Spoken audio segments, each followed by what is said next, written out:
Today we're out the office visiting one of the IDEST centres, 1U, Divers Air near Wrexham, with the owner Steve Ellis.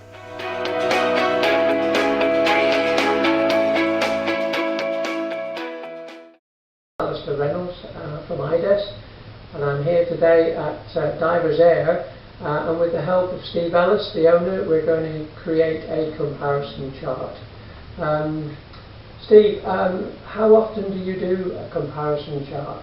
On the first working day of every month. And what exactly is a comparison chart? Well, it's a chart comparing the values of the working gauge against the test gauge, the master gauge. And what paperwork do you use to record the readings? I use the standard IDEST chart. Okay, that's fine. So, right, let's go ahead and do one. Steve's rig is a typical test rig with a water supply controlled by the lever on the left, the red one, drain valve on the right to drain the water from the system when reducing gauge pressures, a large master gauge and smaller working gauge, both with a full scale up to 10,000 psi, and the blue pump to increase the water pressure in the system. Turn the water on.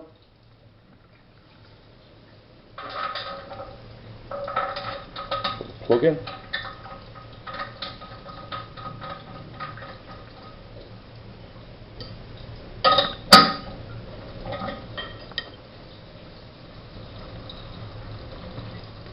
Here Steve is opening the master gauge valve. There's the water coming out. Let it pump open to let me air it.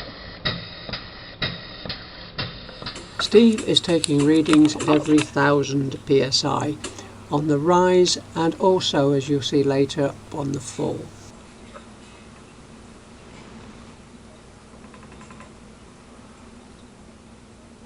The rising and the falling sequence have been speeded up for convenience.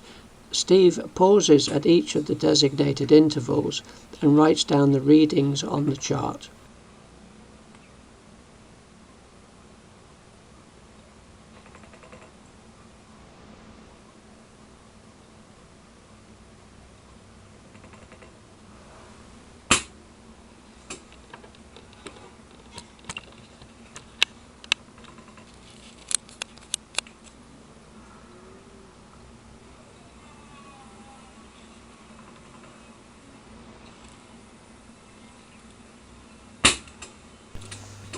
The maximum pressure that Steve can get on this system is 9,000 psi, about 600 bar, which is quite adequate for normal cylinder testing.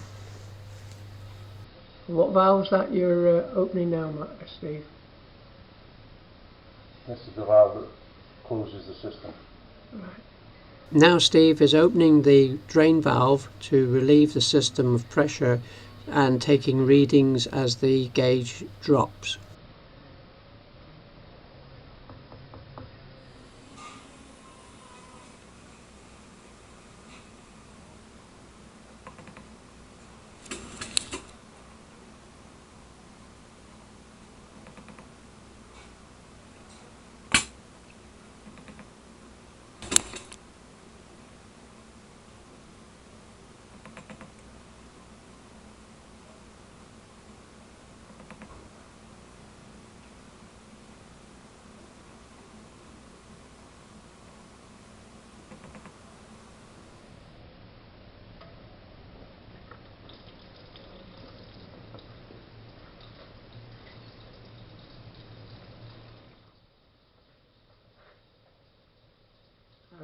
Now that the gauge calibration is completed, the master gauge valve will now be shut permanently as it's not normally used during a cylinder test.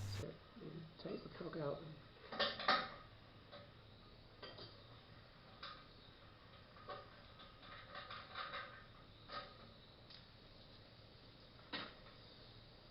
Okay, that's great. Job done. Here Steve is completing the calibration chart with the centre name, centre number and the date of the calibration. So how are the readings today, Steve? Good. Okay. Spot on today. Good. So we've got a working gauge that shows exactly the same as the master gauge. Excellent. Okay, go for it, Steve.